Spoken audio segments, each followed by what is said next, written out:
Quick question. If a toxic person drains your energy in the middle of a forest and you completely ghost them without saying a single word, do they actually exist, or do they just dissolve into a puddle of pure, unadulterated salt? Welcome back, family. Grab your favorite snacks, lock your doors, and block your ex's cousin's dog right now, because today we are talking about the ultimate psychological superpower. Why cutting people off in silence is your strongest move. Look, we've all been taught that we need to have the talk. You know the one. Excuse me, Jessica, we need to discuss our emotional boundaries because your negative aura is affecting my chakras. No, absolutely not. We are adults. We don't have time for a 3-hour exit interview with someone who treats us like garbage. Today, with the help of our granddaddy of deep human vibe, Carl Jung, I'm going to explain why disappearing like a magician in a cloud of smoke is the strongest, most high-value move you will ever make. If you are ready to stop letting energy vampires live rent-free in your head, smash that like button, drop a shh emoji in the chat right now, and let's get into it. Oh, and to my regulars out there, shout out to the super chatters. Feel free to drop some love if this hits home today. Let's dive straight into our first major pillar. 1. The trap of the explanation. Let's keep it 100%. Why do we always feel the need to explain ourselves? Because we are nice people. We want closure. We think, if I just explain to them how much they hurt me, they will finally understand, cry a river, and change. Spoiler alert, they won't. When you argue with a toxic friend, a narcissistic partner, or that one family member who always throws passive-aggressive shade at Thanksgiving, you aren't fixing anything. You're giving them a free buffet of your emotional energy. They eat that stuff for breakfast. Carl Jung had this incredible concept called the shadow. He basically said that the things people hate about themselves, they project onto you. So when someone treats you poorly, it's not actually about you. It's a literal movie projection of their own internal mess. They are mad at their own flaws, but they are using your face as the screen.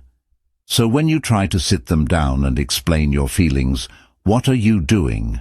You're trying to edit their movie. But guess what? You don't own the theater, my friend. When you send that massive text block explaining why you're leaving, you aren't being mature. You are giving them a script to gaslight you. They read your text and think, oh, perfect, she cares this much. Here is exactly how I can twist this to make them look crazy. You think you're building a bridge, but you're just handing them live ammunition. Who has been through this? Drop a me in the comments if you've ever sent a massive text block only to get a reply that says K or you're overreacting. Let me see it in the chat. Stop trying to fix people who are structurally incentivized to misunderstand you. Which leads us perfectly into our next heading. 2. Why silence makes them panic. Now let's talk about the fun part. What happens when you just stop? No text, no call, no grand announcement. You just delete the contact, mute the notifications, and keep living your absolute best life. Boom. Ghost protocol. To a manipulative person, silence is psychological kryptonite. Why? Because they thrive on your reaction. If you get angry, they win because they control your peace. If you cry, they win because they see their impact. But if you give them nothing, oh, they lose their minds. Silence forces them to look into a mirror. Without your reaction to feed on, they have to sit alone with their own toxic thoughts. They start texting your friends, checking your stories from fake accounts, wondering, wait, why aren't they mad? Am I not important enough to fight with? Carl Jung wrote that silence is a confession. When you choose silence, you aren't saying, I am weak. You are saying, your behavior is so beneath my standard of living that it doesn't even deserve the breath it takes to form words. That is a heavy, high-status boundary. Think about it like this. If a store keeps trying to sell you expired rotten milk, you don't stand outside with a megaphone arguing with the cashier every single day.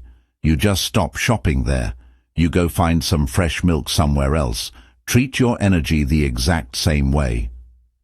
Let them panic in the void you left behind while we transition to the raw reality of our lives. 3. The live show reality check. But what if it's family? What if it's my childhood best friend of 15 years? Listen to me closely, family. Just because someone has known you for a long time does not give them a lifetime VIP pass to disrespect you. A 10-year friendship can turn into a 10-year prison sentence if you aren't careful.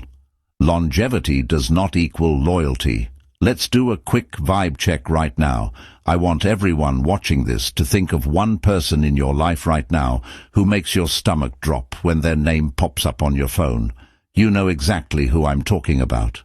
The person where you see their text and you go, ugh, what do they want now? Or, how am I going to defend myself today? Why are they still there? Are you keeping them around out of guilt? Are you holding on to history while they are destroying your present?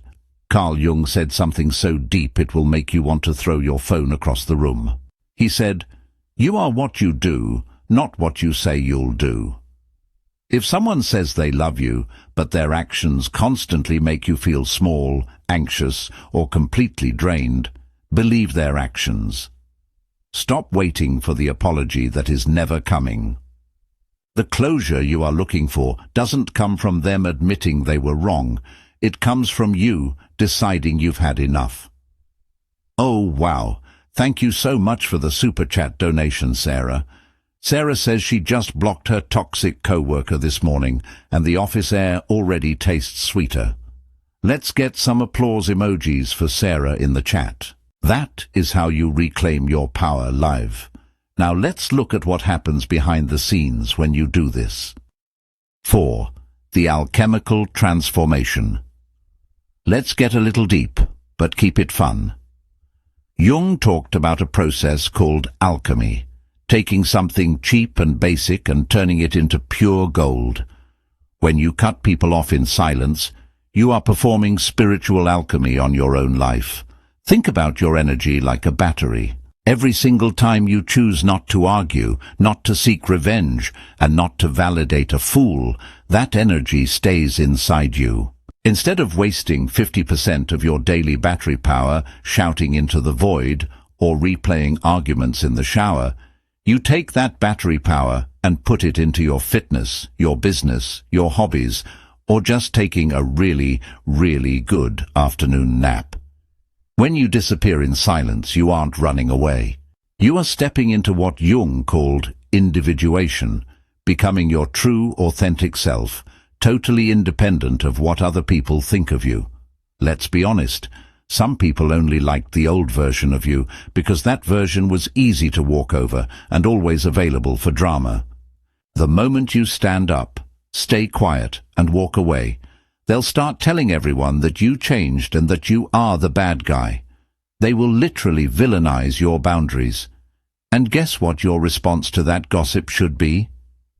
Absolute. Nothing. Let them tell whatever fictional story makes them feel better. You are too busy building an empire, eating good food, and sleeping like a baby to care about a script written by a bitter person. You are transforming their trash into your gold. 5. How to actually do it without looking back. So, how do we actually pull off the silent cutoff like an absolute pro? Because let's face it, the urge to look at their Instagram story or check if they texted your mutual friends is real. It's hard. We get addicted to the stress hormones. Here is your 3-step checklist to master the silent exit. 1. The digital cleanse. Mute is fine for acquaintances, but block is divine for the toxic ones. If you leave a window cracked open, the bugs will fly back in the moment it rains. Close the window, lock it, and pull the blinds down. 2. Redirect the drama. The next time you feel the burning urge to text them a furious paragraph at 2 a.m., write it in your notes app instead. Pour all the fire, the caps lock, and the anger out. Then delete the note. You got the emotion out of your system, but you gave them zero satisfaction. 3. Upgrade the circle. Nature hates an empty space. When you clear out the toxic weeds from your garden, it leaves room for beautiful things to grow. Surround yourself with people who celebrate your wins, instead of secretly praying for your downfall. Remember, you are the CEO of your own life. You have the right to fire anyone who isn't performing up to standard, without giving them a 2-week notice or a severance package. Family. Life is way too short to spend it playing psychological chess with people who don't even know how to play checkers. Your peace is expensive. Stop giving it away to people who have a discount mindset. I want to challenge everyone in the comments right now. Type, "My peace is non-negotiable," if you are committing to protecting your energy from this day forward. Let's flood the comment section with that boundary. If this video brought a smile to your face, gave you a little laugh, or gave you the courage to finally hit that beautiful block button, make sure to subscribe, share this with a friend who is currently stressing over a text message, and hey, if you want to keep the lights on in this studio, those super thanks and live gifts are always deeply appreciated. Stay strong, stay silent when it matters, and I will see you beautiful people in the next upload. Peace.